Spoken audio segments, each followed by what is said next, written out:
Welcome to Hanging Out with Robert, that's me. This video contains things that I encounter throughout the day. If for some reason I complete a task and you would like to see the details, you can click on the link in the description area below. This video also contains tips and tricks that I learned throughout the years. I plan on leaving this video accessible for about 30 days. After that, you can view it through my Patreon account. Thank you very much for watching. Here with Noah, he's got a 99 V70. NA, he's having sputtering issues, intermittent stalling. He's got probably original ETM. He put an old fuel pump relay in there. Needs wipers. Everybody in California needs wipers, man. Oh yeah, I got it. And we're going to take a look at a couple things here and see if we can help him out. So that's the ETM sticker on here. Car has about 220,000 miles on it. Don't think it's ever had a fuel pump, so we're going to replace that real quick. Look, he's got a shade. He's got a dog barrier. And then he's got Lucky back there. What's up, Lucky? How you doing, big boy?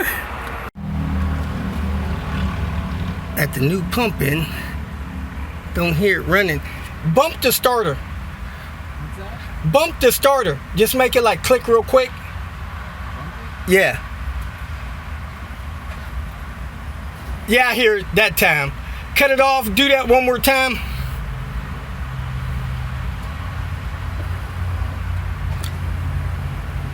Alright, cool. Cut it off and then try to start it.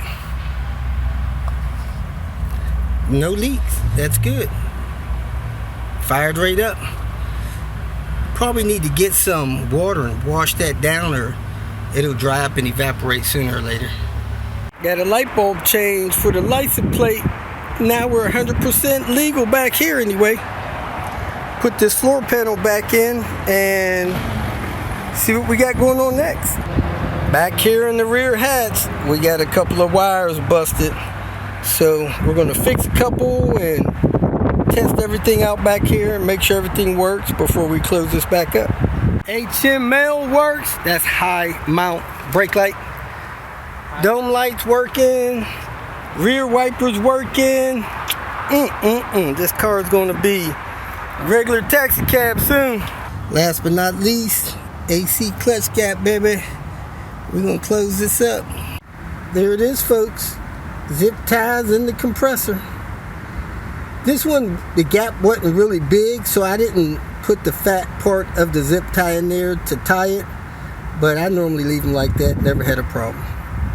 If you feel that this information was useful, please like it and share it with your social media friends. You can subscribe to my channel so that you will get notifications of future videos that I post. You can follow me on Twitter, and if you need to contact me directly, please visit my website. And if you have any questions, leave them below, and someone or myself will reply to them. Again, thank you very much for watching.